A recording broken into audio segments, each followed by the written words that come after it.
This is the IQUNIX L80, an 80% layout hot swap mechanical keyboard from the China-based company. I pre-ordered the keyboard from the IQUNIX website on the 28th of January 2021 with an estimated dispatch of the 31st of March the same year. I got it in a sale for $179.55. It cost $9.99 in shipping, also in dollars, but I also got a discount of $9.45 using the Ali Abdal discount code that I got on his YouTube channel. I live in Spain, so the total PayPal payment in real money for me was €166.86. And I then had to pay €36 in tax and duties to import the keyboard into Spain. So all in, the cost was €200.86 delivered, and it arrived on the 23rd of March, 8 days before it was due to be dispatched. When buying the IQUNIX L80 or any keyboard they sell, you have some choices to make in terms of configuration. It can be bought non-backlit or with RGB lighting, which currently adds a little under €17 to the price.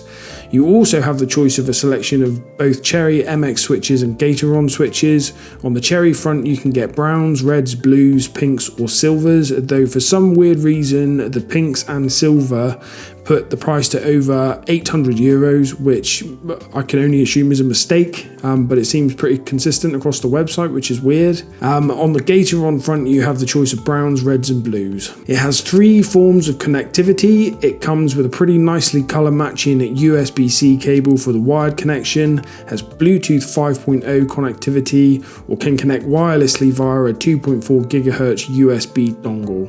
The keyboard has 3 levels of angle adjustment, is made from high quality ABS plastic, and is Windows or Mac compatible. The keycaps are very nice single shot PBT. I assume that's the dye sublimated PBT keycaps. The switches I went for are the cherry browns. The PCB is north facing hot swappable, and the stabilizers are CoStar. The keyboard is connected wirelessly using the function key plus number combination, so function key +1 for Bluetooth mode, function key +4 for 2.4 GHz wireless, and function key +B gives you the remaining battery life for the keyboard, each blink representing 10% of charge. The same LED which sits in the center of the keyboard between the G and H keycaps illuminates red to let you know the battery is dead, and solid white / kind of a blue color for caps lock.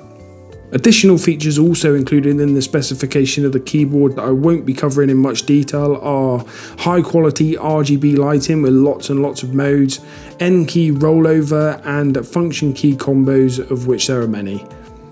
And at that point, let's take a quick break from our regularly scheduled programming to play Name the Film or Series. This week's quote is, "That rug really tied the room together, did it not?" Which film was that from? Answers below in the comments, please. So now that we've covered some of the specification that you can get off the website or any review, obviously it's time for me to give you some of my thoughts on the keyboard.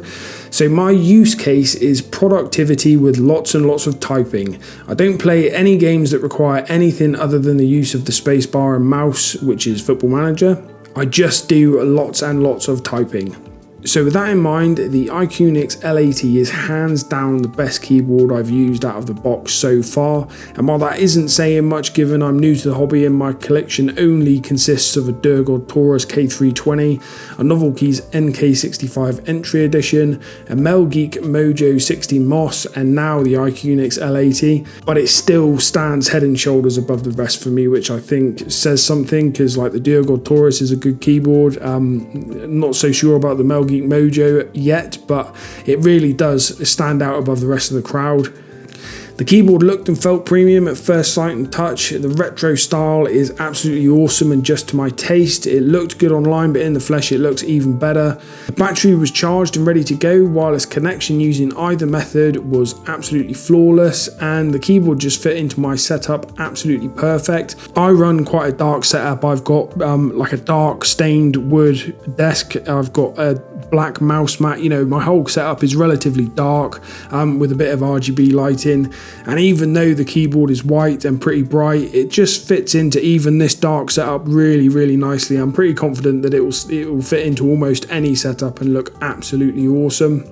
With the other keyboards I've had, they felt a little disappointing, if I'm honest. As soon as I started using my Durgold, even though it was a nice keyboard, all I wanted to do was get the case apart, get some dampening in there, and add some lube to the stabilizers. The Metal Geek Mojo 60 Moss edition that's just arrived feels cheap and rickety and kind of hollow, if I'm honest. It needs a pile of work doing, and even then I'm worried it's only going to be half decent. But the IQUNIX L80 wanted for very little and was just like a joy to use straight out of the box. The Co-Star stabs felt really nice. I like the stock cherry browns. It really wanted for very little out of the box, to be honest.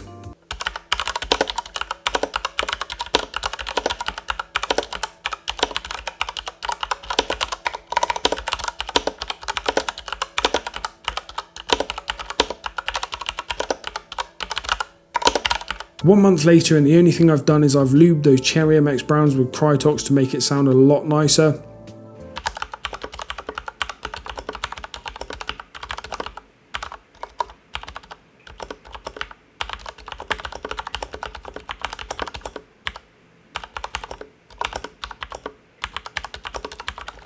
It's very difficult to lube cherry browns without making them into basically an accidental set of linears, which is pretty much what I've done, but it sounds and feels so much nicer just because a lube switch feels much better than an unlubed one. And weirdly enough, I quite like the lubed accidental cherry brown linear switch. It's actually quite nice.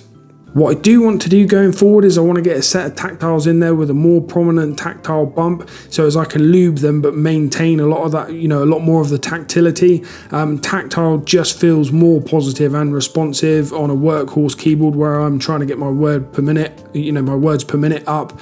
So it's definitely the way forward for me with this keyboard. But after a month of use, I still feel no desire to open the case and change anything inside. It must be dampened as the keyboard's nice and weighty and sounds nicely insulated. The quality and the thickness of the ABS plastic and the kind of stepped up form factor on the edges make it feel absolutely solid. It's just a very well thought through and well executed keyboard. It's really well made. I will cover a few weird things that I found with my keyboard though. Mine came without a page up key. It came instead with 2 escape keys, which was kind of weird. But they sent out the page up key free of charge, so no harm, no foul, these things happen. The other weird thing is that there's currently no software or firmware for kind of programming the keyboard, which is bit of a pain in the bum. I don't like the layout of the modifiers on the right. I want to move the home key to where the delete key is, move page up and page down one row, and slot the delete key in next to the backspace. The delete key where it is now, it may as well be in the next door neighbor's garden. It just feels way too far away because the bottom part of this keyboard is kind of like a 65% keyboard. It just makes sense to have the delete key on the top right there. But they're the only bad bits that I can come up with, and as a result of that, given that both of those things are fixable, one immediately and the other fixable in time, my rating for this keyboard is absolutely 10 out of 10. It's 10 out of 10 because I can't picture anything replacing it as my daily driver anytime soon. It's 10 out of 10 because I still have no desire to open it up and change anything inside to look at the dampening or anything. It's 10 out of 10 because I'm already making plans for buying my next IQUNIX keyboard in a different layout, which I will also be getting a discounted price on, because guess what? You get 10% off your next purchase when you review your last purchase. Yeah, I just love this keyboard and I really like the company. I think it's really great. Their customer service was absolutely first class. They got that replacement keycap out to me straight away. The fact that you get discount for reviewing your next keyboard just shows that they're a bit of a forward-thinking company, and I just really like that. So that is my review of the IQUNIX L80. I hope you enjoyed it. Don't forget to subscribe, and I'll catch you in the next one.